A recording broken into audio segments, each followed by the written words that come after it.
Okay, so this is really just a presentation on the X-ray irradiators for blood bank and blood products. So there's really no research, and it's just kind of our experience at UCSF with the X-ray irradiator, implementing that.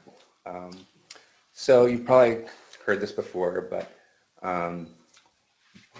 all of these were taken into consideration: the cost, the safety, and it had to be FDA approved. So as far as the benefits to an irradiator that was X-ray, there's no nuclear disposal requirement. There's no additional security requirements related to nuclear equipment, and there's no nuclear site license required. And all the relevant guidances from the federal government right there listed in California Department of Radiation Safety. So let me just. Oh, just hit the button there. Molly, you want to show? There. Thank you. So the model that we got was the RadSource 3400 Revolution. Our target dose ended up being 3,000 because with the TLDs, there was a percent that it's going to be off, about 10%. So we increased it just to be on the safe side. So our cycle time was 300 seconds, which will not change for the duration of the X-ray tube, which will last about 5 years. The rotator holds about 6 blood products, and they can be platelets or red blood cells, and they'll circulate around the X-ray tube for the same amount of time. This is just the inside of what it looks like, just to give you an illustrated. There are some safety features that this has, and I'm not sure about other models because this is the only one that I actually looked at. So there's an indicator that there's X-rays being produced. There's a key with different, there's a condition cycle, a standby mode, and a cycle operation mode, and an off key. And there's also an emergency stop button and other configuratory things here. The blue is the center, is the X-ray source, and then there's the 6 canisters that circulate around the X-ray source, and that's about it. The dosimetry is just an illustrative of the dosimetry, the maximum minimum. It's actually going to be, if you look at this configuration here, the tube's going to be on the side. We just do 1 tube. They've done studies and they found no difference in doing all of them versus just 1 tube, taking dosimetry from that.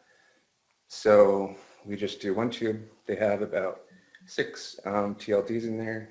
It can also be a film that they do. So if we needed to have a quick repair and they need to do dosimetry right after, we could actually do calibrated film, the EVT3, I think, film, which is important for your medical director review. Make sure that you can take different dosimetry methods, film versus the EVT, the TLDs, which we have to send off site, and it takes about maybe a week for it to get back. With the calibrated film they gave us, we could get results right after it was repaired.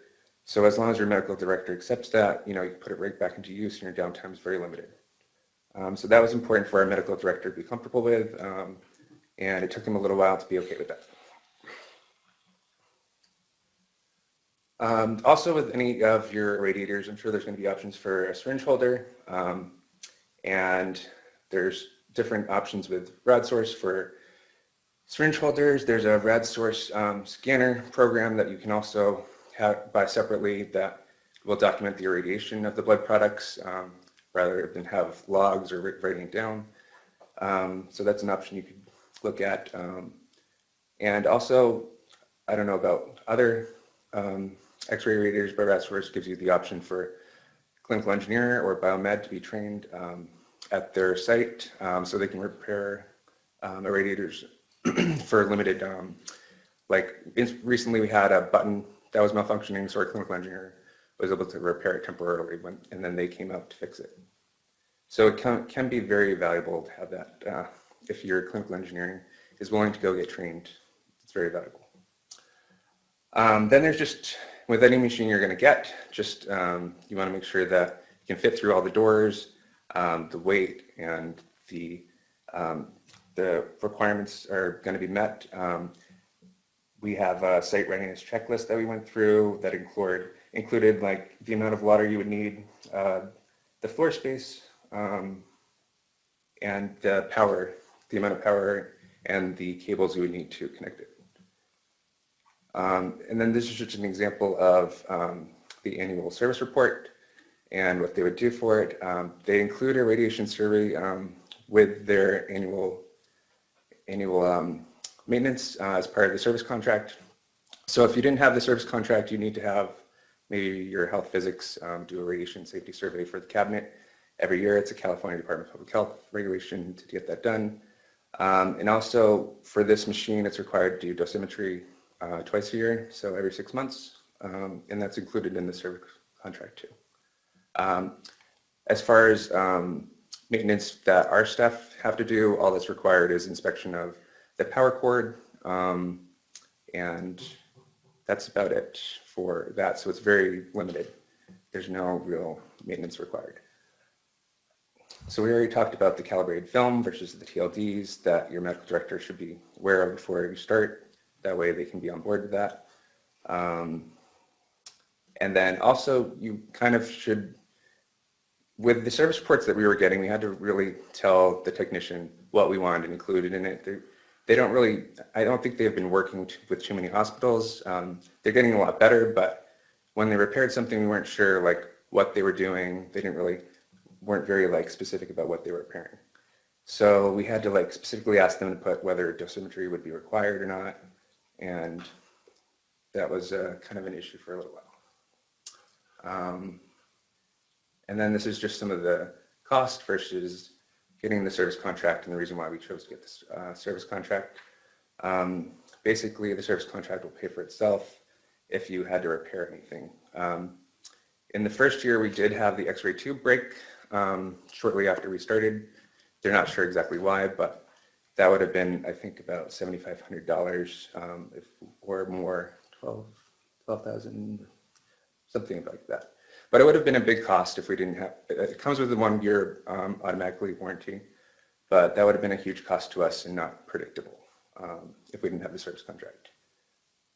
But they were very good about getting out there and repairing it within a few days. They also had a replacement tube, which could take months to build if they didn't have that ahead of time. And that's basically all I have to go over. I don't know if anyone from Blood Bank has specific questions about anything or. I have a question for you. Is your machine water cooled? It is. It stores, we are able to store water in it though. It doesn't need a water source. It's filled with about, I think, 12 gallons of purified water. So anytime it needs a cooling cycle, we just let it sit because there's actual water running through it. So did you have to, I understand that you sometimes have to provide extra cooling in the room. Did you have to do any of that? We don't have a problem. I mean, San Francisco is pretty cool in general, but Yeah. it has to be well ventilated. It has to be 8 inches from the wall. And it does have water in there. If it needs to cool, you just have to wait for the water to run and for it to eventually cool down. But that hasn't happened. We'd have to run it much more than we do to have it overheat. And how many years have you had it? We've had it for about three and a half. And you haven't had any extensive downtime with it?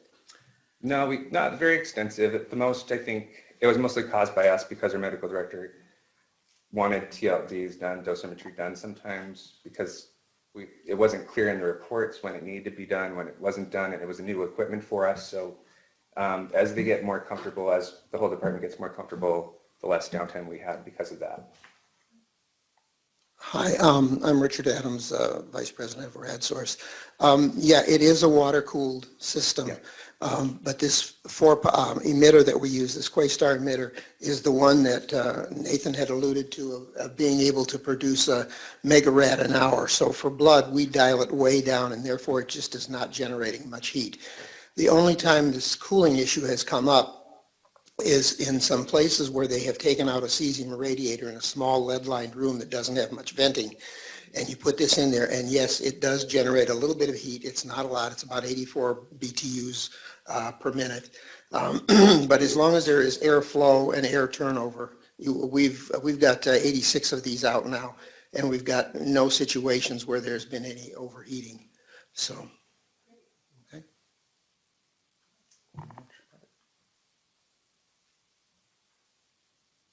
Any more questions?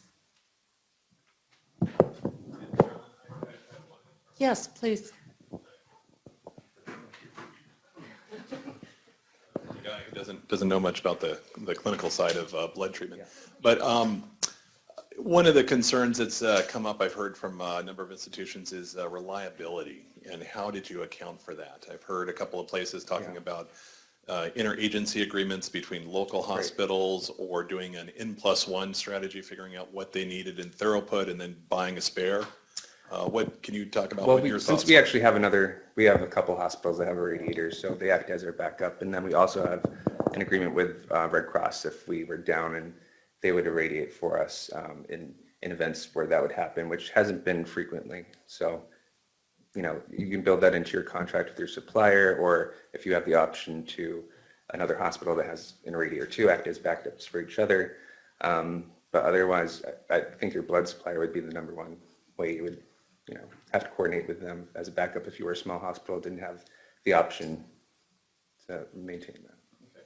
And then we had heard from another kind of non-UC hospital that brought up a question we were concerned about, which was, so they talked about during certain surge events that they, you know, could have unanticipated mass need for blood irradiation.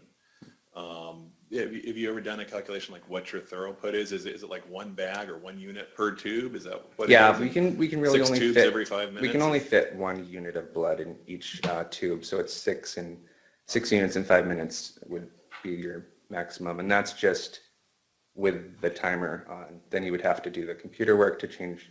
You know, it would be a little bit of time to get that all ready, unless you're pre-irradiating blood. For adults, you could probably do that. For children's hospitals, we try to avoid that for hyperkalemia and other reasons. What would you just say then operationally is a realistic throughput, and counting for all those other times? Is it 6 units per 10-minute increment? Yeah, I think that would be reasonable. 6 and 15, maybe. Depends on the 6 and process, 15. but you know, yeah, 6 and 10 to 15 minutes you could do. Okay. Easily. And then how does that compare to the cesium irradiator? It's the same, but with cesium, you know, your time's always going to extend the longer you have that. decays, yeah. So it depends how old your cesium irradiator is, and then the rest of the process is going to be the same. That won't change. Okay. Okay.